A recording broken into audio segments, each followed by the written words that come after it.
नमस्कार दोस्तों, स्वागत है आपका हमारे YouTube चैनल में। तो कहानी स्टार्ट करने से पहले आप हमारे चैनल को सब्सक्राइब कर लें और बेल आइकन को क्लिक करें ताकि आने वाली नई कहानी की नोटिफिकेशन आपके मोबाइल तक पहुंच जाए। कहानी पसंद आए तो लाइक ज़रूर करें और कमेंट करके हमें बताएं कि आपको हमारी कहानी कैसी लगती है। मुझे पढ़ने लिखने का बहुत शौक था। मैं भी अपने भाई की तरह घर में सबके नाम लिखना चाहती थी। मेरी उम्र 10 साल की थी और मेरा भाई 8 साल का था।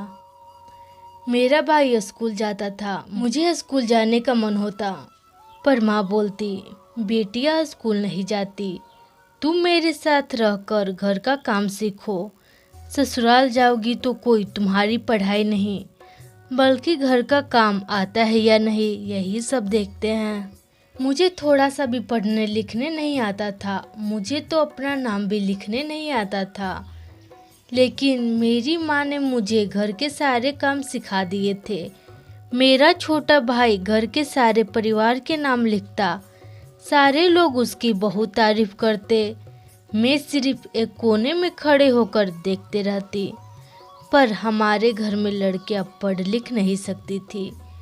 जब मैं 12 साल की हो गई तो मेरे पिताजी ने मेरी शादी मुझसे 10 साल बड़े लड़के से करवा देते हैं। मेरी शादी हो गई जब मेरे पति को पता चला कि मुझे पढ़ने लिखने का काफ़ी शौक है। मेरे पति ने मुझे पढ़ाने का फैसला लिया, पर मेरी सासू माँ भी लड़कियों को पढ़ाने के खिलाफ थी और मैं तो बहू थी। उन्होंने बोला, इस घर की बेटियां आज तक स्कूल नहीं गई और ये इस घर की बहू होकर स्कूल जाएगी तो हमारी समाज में क्या इज्जत रह जाएगी। मेरे पति भी उनके सामने कुछ बोल नहीं पाए। मुझे लगा अब वो भी मेरे पढ़ने के खिलाफ हो जाएंगे। मैं अपना मन मारकर एक कोने में बैठ गई थी। जब मेरे पति रात को घर वापस आए तो वो अपनी शर्ट में एक सिलेट और चौक घर वालों से छिपा कर लाए। मैं काफ़ी खुश हुई। रात में मेरे पति मुझे पढ़ाते और सुबह होते ही मैं सिलेट को अपने बक्से में छिपा देती।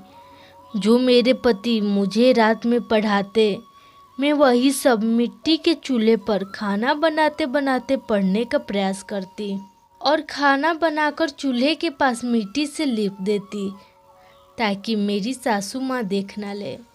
जब मेरे पति ने मुझे पहली बार नाम लिखना सिखाया तब मैं इतनी खुश हुई कि मुझे लगा ये बात मैं जाकर सबको बताऊं, पर ऐसा करती तो मेरी सासू माँ मेरी पढ़ाई बीच में ही रोक देती।